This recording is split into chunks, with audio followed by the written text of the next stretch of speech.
You're listening to Stream of Conscience, Becket's Religious Liberty podcast. Today's episode is Rites and Recitations. I'm Hannah Smith, Senior Counsel at Becket. And I'm Katie Geary, a Becket Fellow. Today we're talking about the words one nation under God and how those words answer a foundational question. Where do our rights come from? It's a story about the Pledge of Allegiance and a lawsuit, actually several lawsuits, filed by atheists. And their goal was to strip the public square of any reference to God or religion. But they didn't count on an unlikely defender of religious liberty, a high school senior.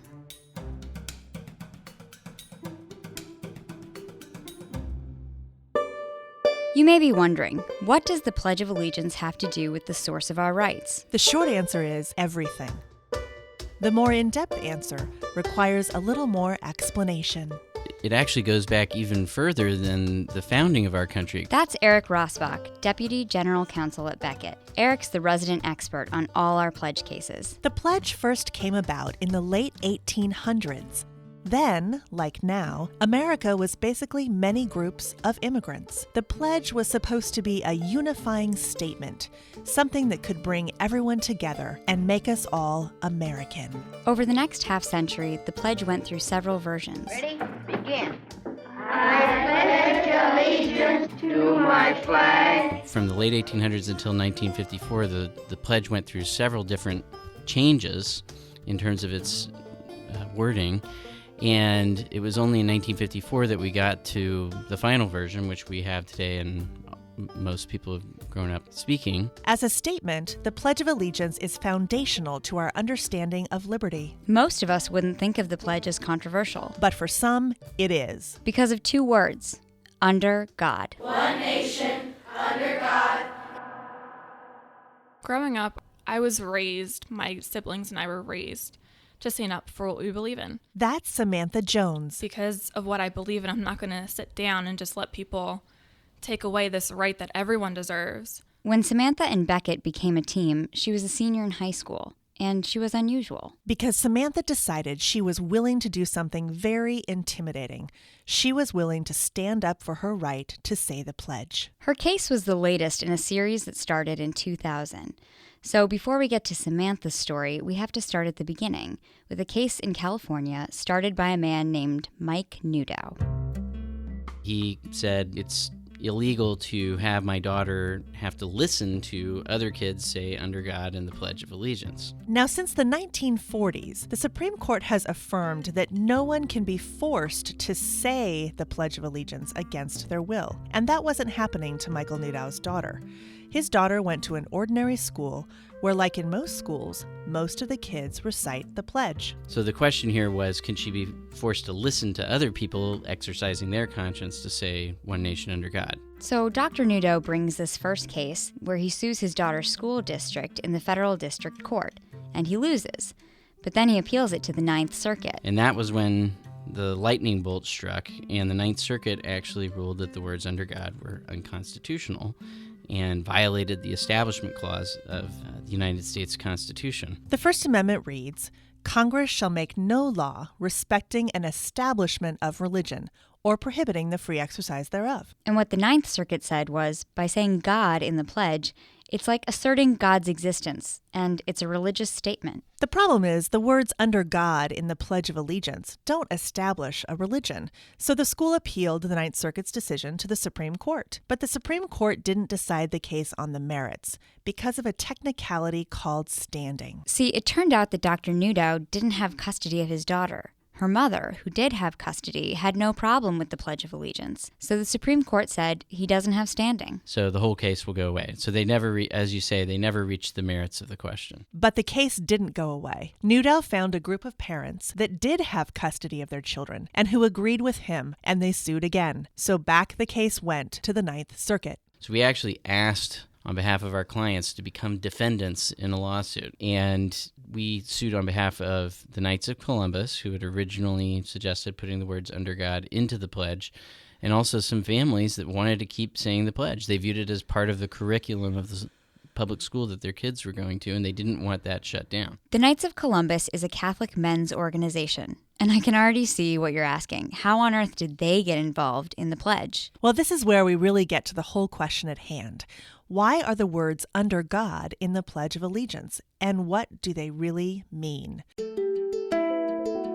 In the early 1950s, the Knights of Columbus asked Congress to add the words "under God" to the pledge, which previously had no such reference. And interestingly, the choice to include these two words stems from the Cold War. The reason the Knights suggested it, and then President Eisenhower thought it was a good idea, and then Congress ultimately adopted it, was that it drew a distinction between the nature of rights in our system, our American Western system, and the Soviet system. The fundamental difference between the American and Soviet systems was where they believed human rights come from. The Soviet communist system said that rights come from the state. The American system and natural law says no, rights come from something outside, something higher than the state, something many people call God. And that's not a trivial distinction. Not at all, because if your rights come from the state, that means the state chooses your rights.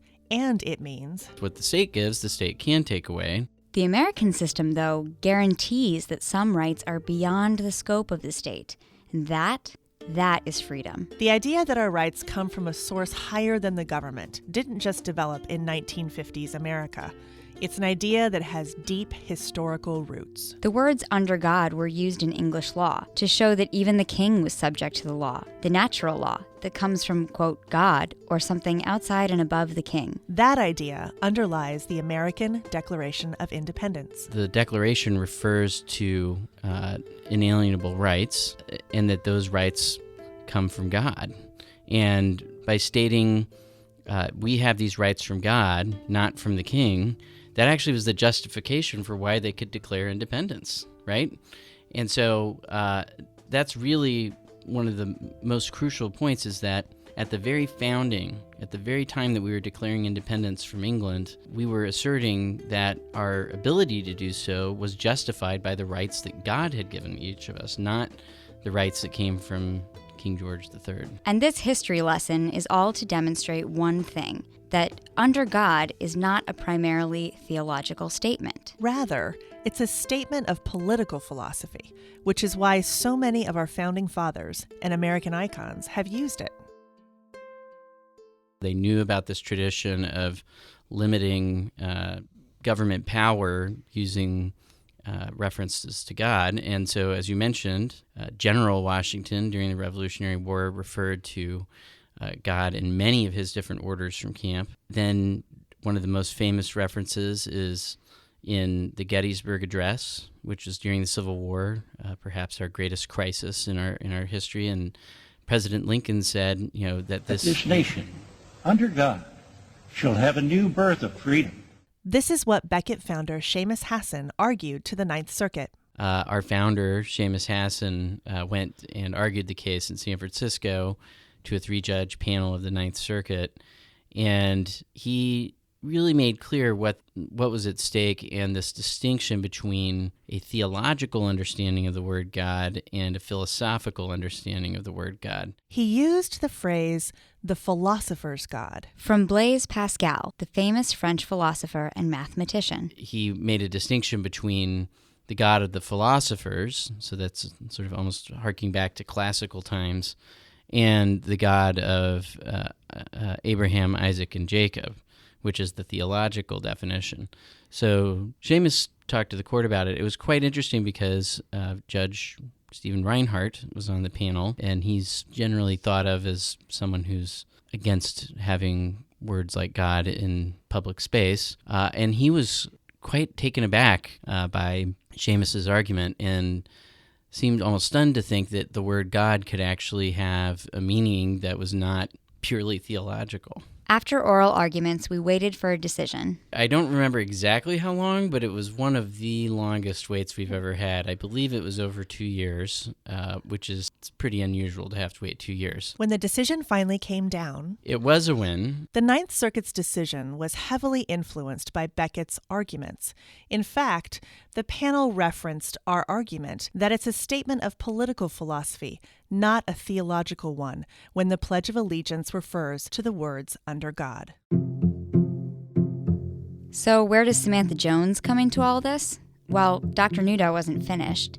Obviously, he wasn't pleased with this Ninth Circuit decision. So he took his show on the road, first to New Hampshire. Becket intervened in this case on behalf of the Knights of Columbus, and this time on behalf of parents that lived in Hanover and their children who attend Hanover public schools. They wanted to keep saying the pledge as it was, so it progressed the same way as the other case. Except this time, even the district court judge knew that Newdow's arguments weren't winners, so we won without even going to the appellate court. At this point, we had 2 court wins in favor of under God in the pledge. Maybe that's why Dr. Newdow took a break and stepped away from the fight. Only for it to be picked up again by the American Humanists Association. They filed suit, this time in Massachusetts. What they did is they tried to avoid bringing the case under federal constitutional law and instead wanted to invoke the Constitution of the state of Massachusetts.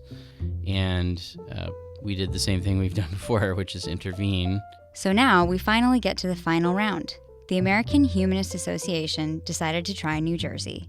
It seemed like a carbon copy of the Massachusetts case. The American Humanist Association and an anonymous family sued a New Jersey school for allowing the Pledge of Allegiance. But something was different about this case. Our client. Samantha Jones. I am from South Jersey. Like most kids who attend school in the U.S., Samantha said the pledge each morning at the start of every school day. And for Sam, saying the pledge each morning was important. She was in high school when the American Humanist case made its way to New Jersey. It was July of 2014 that my dad brought it to dinner to my family. He wanted to see if we would like to get involved. Involved in the court case. And immediately I said yes. I don't know why. There was just no hesitation, but I knew that I had to do it. So I just did it. We did it. She says we because this had to be a family decision. Samantha wanted to join the lawsuit to defend her rights and her classmates' rights to say the pledge. But she did it because she had her family behind her, too. Our faith is everything to us. We were able to talk to Samantha's mom about the decision to join the case. It's the most important thing to us, really above anything else, is to keep God first in everything that we do, and in our marriage, in our family, in our ministry work, and our job, is just keeping Christ top priority, and everything just sort of flows after that. So we've always instilled that in the kids, and they were just raised to do the same. The Jones family felt this case was calling to them. It was standing up for God's truth, the truth of where our rights come from. And even a high school senior understood that there was more at stake than mere words. If this was taken out of the Pledge of Allegiance, under God was taken out of the Pledge of Allegiance, I wonder what would happen after that. What more would the government then take away? What other rights that we have as Americans, what else will they take away from us if they take this away? Samantha was just a normal teenager. Well, okay, actually, as it happens, she ended up being very persuasive. Absolutely. But at first, to those outside the family, Samantha was an unlikely choice of a spokesperson. I grew up shy. I didn't like to talk to people because I was so shy.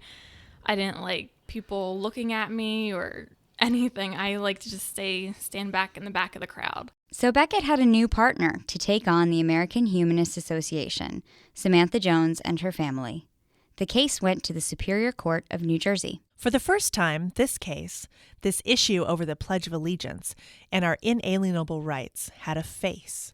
All the times before, it had been just names. What was great about Sam is that she just really wanted to stand up for her rights. She wasn't afraid to do it, and I found that to be remarkable because, sometimes you can't even get kids to, stand up to some other kid who's bothering them on the playground. She was defying the court system and some fairly litigious people who were, working to essentially change the way that she did things in her school.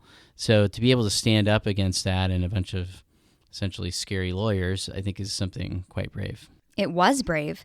If anyone has ever gone into the court of public opinion, you know that you're opening yourself up to some potentially nasty comments and accusations. At first, I was just very, yes, let's do it. And then I thought about it and I was like, boy, does that mean I have to be on TV? Like, that's a scary thought. and I didn't know how my classmates would respond. But despite any misgivings or anxieties, she just went ahead and did it. And she was on TV, both speaking for herself and being talked about. A high school student is fighting to keep the words "under God" in the Pledge of Allegiance. Samantha Jones is her name, and she's in court today. The phrase "one nation under God" sums up the history and values that make our country great, because it does acknowledge our rights don't come from the government, but from a higher power. So they can't take away the basic human rights it did not create. I was confident in the fact that what I was doing it for, was right. For whatever reason, I just got this strength and this confidence out of nowhere. As Sam's mom put it, And the little lamb roared. As the spokesperson for the case, Sam brought this message to the public, that the pledge protects all Americans. And while she was standing up for the rights of all Americans outside the court, inside, My colleague Diana Verm argued the case for our clients. and The court ruled the right way, and I think at that point, the American Humanist Association decided that discretion was the better part of valor and threw in the towel. we won the case. And so did Samantha. She was proud of her choice to be the face of this case. I think that was important because that way people were able to hear me, hear my family, see me, and understand that I'm just like everybody else and I'm just standing up for what I believed in. And it's important for people to see, I guess, kind of a hope almost. You can see that I'm a physical human being here, not just being trained to do this, but because I want to do this. it's tempting to think, well, these cases, the groups like the American Humanist Association and people like Dr. Newdow, they're kind of anomalies. Most Americans don't care enough to pick a fight with something as familiar as the Pledge of Allegiance. But really, they aren't anomalies. These cases actually represent a much broader movement to eliminate all mention of religion from society. I think it was Benjamin Franklin said it's a republic if you can keep it. And the fight over the pledge is really about whether you can keep it. If there's a sort of ban under the Constitution of mentioning the word God or mentioning the idea that rights come from outside the state, eventually people are going to think that rights come from the state, and eventually they're going to lose those rights. The good news isn't only that we won these cases, it's that there are young people out there like Samantha Jones. Samantha went on to college to be an elementary school teacher, and she told us what she most wants to pass on to her students. To be confident in who they are, what they believe in, and to understand how important our rights are. Because America is a land of the free, and I think it's important for them to know that and to really, truly understand what that means. I pledge allegiance to the flag of the United States of America and to the republic for which it stands, one nation, under God, indivisible, with liberty and justice for all.